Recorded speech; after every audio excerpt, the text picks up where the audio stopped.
Lucky को आखिरकार police ने बचा ही लिया था। उधर लकी को ना मार पाने की वजह से ईशानी से उसके बॉस ने मिशन वापस ले लिया था। इधर लकी भी जयंत के साथ में होटल में रुकने आ गया था। जब वो अपने कमरे में जा ही रहा था कि उसे वहां से कुछ आवाज आने लगी। उसने देखा कि उसके कमरे में एक मोटा सा आदमी और एक लड़की थे। वो आदमी उस लड़की को परेशान कर रहा था। इधर लकी उस लड़की को तुरंत पहचान गया था। उस आदमी ने उस लड़की का हाथ पकड़ा और उसे अपनी तरफ खींचकर उसे चूमने की कोशिश करने लगा। भूषण, भूषण प्लीज छोड़ो मुझे, जाने दो मुझे कुछ नहीं बनना है। अपनी जिंदगी में मैं जहां हूं वहां खुश हूं। मुदिता ने घबराते हुए कहा। वो अपना हाथ छुड़वाने की कोशिश करने लगी थी। जब भूषण ने उसे नहीं छोड़ा तो इतने में मुदिता ने उसे कुहनी मार दी थी। लेकिन भूषण इतना मोटा था कि सिर्फ मुदिता की कुहनी से उसे कुछ नहीं होने वाला था। उसके हाथ में बहुत ताकत थी और उसने फिर से मुदिता को और ज्यादा कसकर पकड़ लिया था। मुदिता न सिर्फ छूटने के लिए कशमश कर रही थी बल्कि उसके हाथ में भी बहुत दर्द हो रहा था। उसके अलावा भूषण न जाने कौन सी दवाई खाकर आया था जिसकी वजह से वो आदमी नहीं रह गया था, जानवर हो गया था। मुदिता को ऐसा लग रहा था जैसे उसे बुखार आने लगा था। मैं इस बिजनेस में कितने सालों से हूं, जानती हो ना? कौन कौन मेरे बिस्तर से होकर निकल रहा है, मालूम है ना तुम्हें? मैंने इतने बड़े करियर में तुम्हारे जैसी बहुत सी लड़कियों को देखा है। शुरू में बहुत नखरे दिखाती हैं, बहुत नाटक करती हैं। नहीं मुझे छोड़ दो, नहीं मैं वैसी नहीं हूँ, लेकिन थोड़ी देर बाद सब वैसी हो जाती हैं जैसी सब होती हैं। तो डार्लिंग, ये सब नाटक करने से कुछ होने वाला नहीं है। मैं इन सब नखरों को अच्छी तरीके से जानता हूँ, भूषण ने कहा और अपनी ही बात पर हंसने लगा। उसके बाद उसे ना जाने क्या सनक चढ़ी और उसने मुदिता को पलंग पर जोर से धक्का दे दिया। मुदिता उसे ऐसे देखकर बहुत ज्यादा सहम गई थी। वो पलंग पर किसी डरी हुई बिल्ली की तरह सहम कर बैठी हुई थी।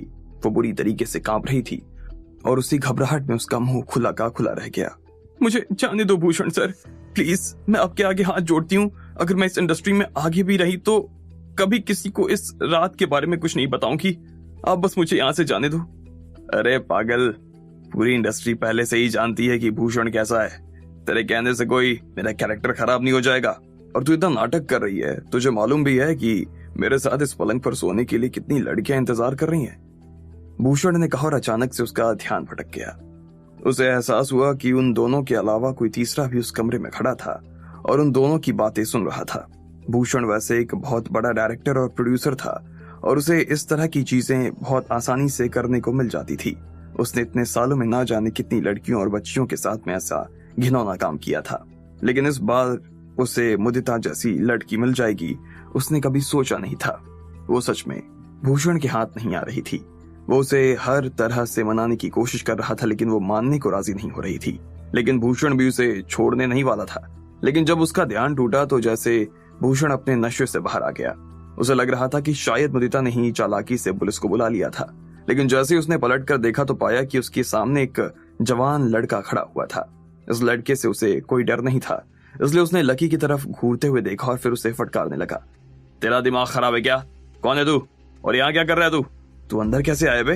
डिलीवरी वाला है क्या? लॉन्ड्री वाला है? जा भाई जा, मुझे तेरी कोई सर्विस नहीं चाहिए। भूषण ने लकी से बहुत ही बदतमीजी से बात करते हुए कहा। लकी यहाँ आराम करने के लिए आया था। उसने सोचा नहीं था कि उसके वापस आने पर उसे ऐसा कुछ देखने को मिल जाएगा। वो आदमी उसी कमरे में आकर उससे इतनी बदतमीजी से बात कर रहा था, ये लकी को ठीक नहीं लगा। एक तो पहले ही वो दिन भर से थका हुआ था और राधिका के ना मिलने की वजह से चिड़चिड़ा हो चुका था। ऊपर से ये आदमी, अब ये तो तय था कि लकी उसे इतनी आसानी से छोड़ने वाला नहीं था।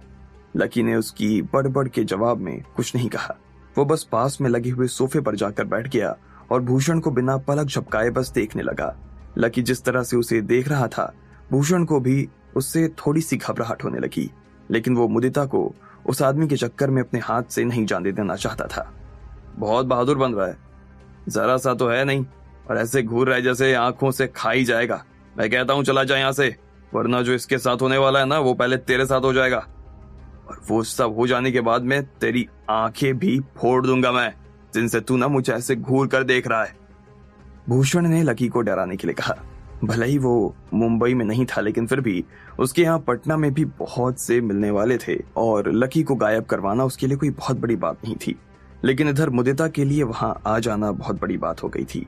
लकी को भले ही उसे पहचानने में देर लगी थी, लेकिन वो लकी को देखते ही पहचान गई थी और उसे देखते ही वो ये भी समझ गई थी कि लकी उसके साथ कुछ गलत नहीं होने देने वाला था। वो लकी के पास चली जाना चाहती थी, लेकिन भूषण की वजह से वो कुछ कह नहीं पा रही थी। क्या हुआ, कान खराब है क्या? मैंने जो कहा वो सुनाई नहीं दे रहा। चुपचाप चला जा यहाँ से, प्लीज चला जा, वरना मेरे हाथों से खून हो जाएगा, भूषण ने कहा। तुम चले जाओ, इतने में मुदिता ने कहा।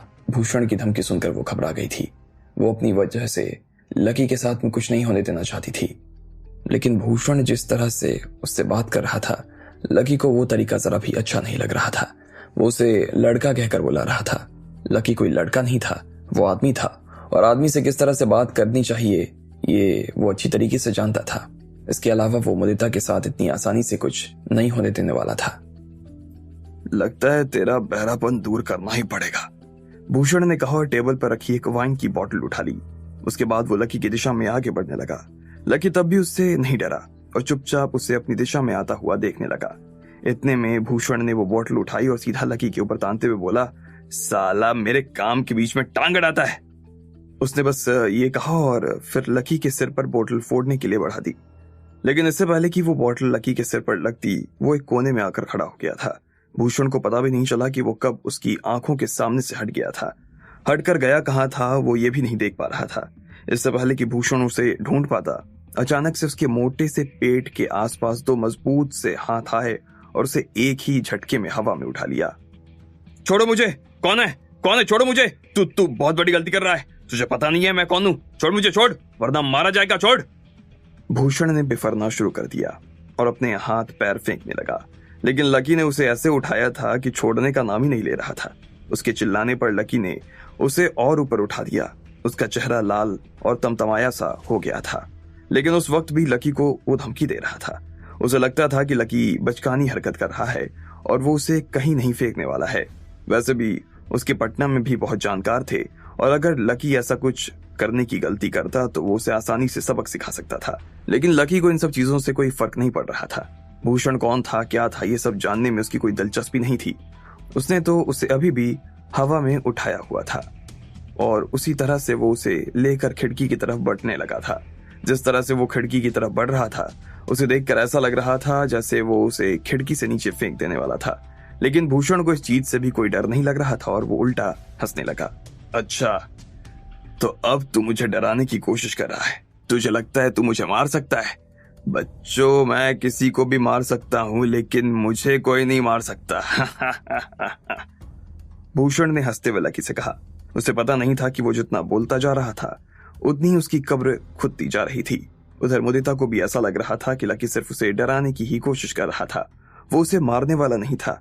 लेकिन अगले ही पल में पता नहीं क्यों भूषण के बदन में हल्की सी सिहरन सी दौड़ गई। लकी ना तो उसकी बात का कोई जवाब दे रहा था और ना ही कोई ऐसी हरकत कर रहा था जिससे ये समझ आ सके कि उसके मन में क्या चल रहा था। उसके हाथ बहुत ठंडे थे और उसकी उंगलियां भूषण के मोटे शरीर में चुभती चली जा रही थी।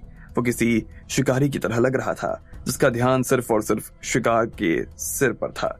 उसकी जुबान क्या कह रही थी उससे उसका कोई मतलब नहीं था। मुझे छोड़ो, छोड़ो, ये क्या कर रहे हो, क्या कर रहे हो, छोड़ो। जैसे जैसे लकी खिड़की के पास आता चला जा रहा था, वैसे वैसे भूषण का भी डर बढ़ता जा रहा था। उसे अब समझ आ रहा था कि वो लकी को जैसा समझ रहा था वो वैसा नहीं था।